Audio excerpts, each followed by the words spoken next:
হাতে ব্রাশ নিয়ে আমি কিন্তু আমার দিনটাকে শুরু করে নিলাম। তারপর যথারীতি চলে গেলাম কি করতে, আবার ব্রাশ করতে।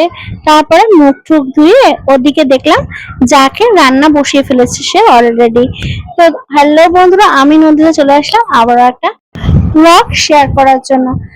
যা তো রান্না চাপিয়ে দিয়েছে, ওদিকে আমি বললাম চা করে ফেলি। তা ও বললো আমাকে, দিদি ভাই তোমাকে চা করতে হবে না, আমি কিন্তু চাটা করে ফেলছি। দাঁত মাজার পরে আমি চলে গিয়েছিলাম জল খেতে। তো খাবার টেবিলে ও আমাকে চাটা দিয়ে গিয়েছিল, আর ওদিকে আমি হাসির বাবার সাথে কথা বলছিলাম। তো চাটা খাওয়া হয়ে যাওয়ার পর আমি লেগে গেলাম সকালে টিফিনে তোড়জোড় করতে।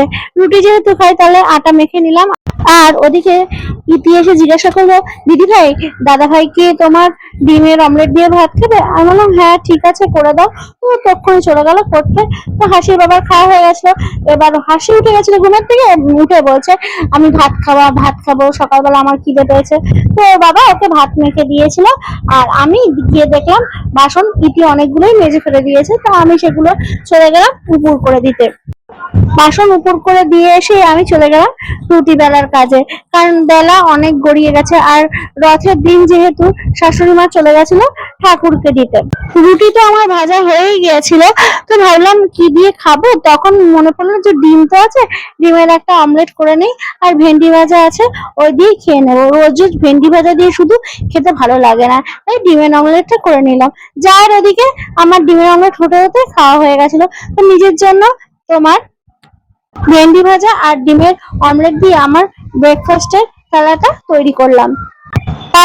তারপরে মাছ তো চলেই এসেছিল, মাছটাকে ধুয়ে তার মধ্যে একেবারে নুন হলুদ মাখিয়ে রেডি করে রাখলাম।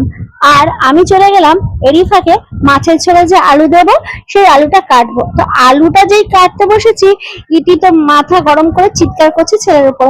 আমি অংশুকে বাবুকে বলছি তুই মা কিন্তু রাগ করেছে, তাড়াতাড়ি যা পড়তে বসতে।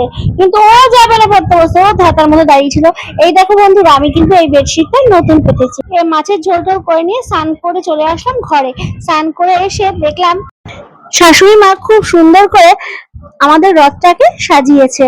দেখো রথের ভেতরে জগন্নাথ, বলরাম আর সুভদ্রা কি সুন্দরভাবে অধিষ্ঠান করছে না? তো বজরংবলীকে তোমাদের দেওয়া হয়নি আমার। তো ঘরের বজরংবলীকে দিয়ে নিয়ে আমি আমার নাইটিটা মেলতে বাইরে গেছিলাম। ও মা, আকাশে দেখো কি পরিমাণ মেঘ! আজকে কিন্তু সকাল থেকে খেপে খেপে বৃষ্টি হয়ে যাচ্ছে। আমি আরো একটা জিনিস লক্ষ্য করলাম, কি বলতো, জবা ফুল গাছে একটা ফুল লুকিয়ে রয়েছে, জবা ফুলি। তো সেটা মনে হয় বাবা দেখতে পাইনি সকালবেলা ফুল তোলার সময়, তাই তুলিনি। তো ভাগ্যি ভালো তুলেনি, সেই কারণে এটা বজরংবলী পায়ে দিতে পারবো। তো বজরংবলী পায়ে ফুলটা দিয়ে আমি চলে গেলাম বাচ্চাদেরকে খাওয়াতে। তো ভিডিওটাকে আর কন্টিনিউ করছি না, আমি এখানেই শেষ করছি। তো সকলেই তোমরা ভালো থেকো আর সুস্থ থেকো, আর এভাবেই আমাকে ভালোবাসা দিয়ে পরিয়ে রেখো। টাটা বন্ধুরা, গুড বাই।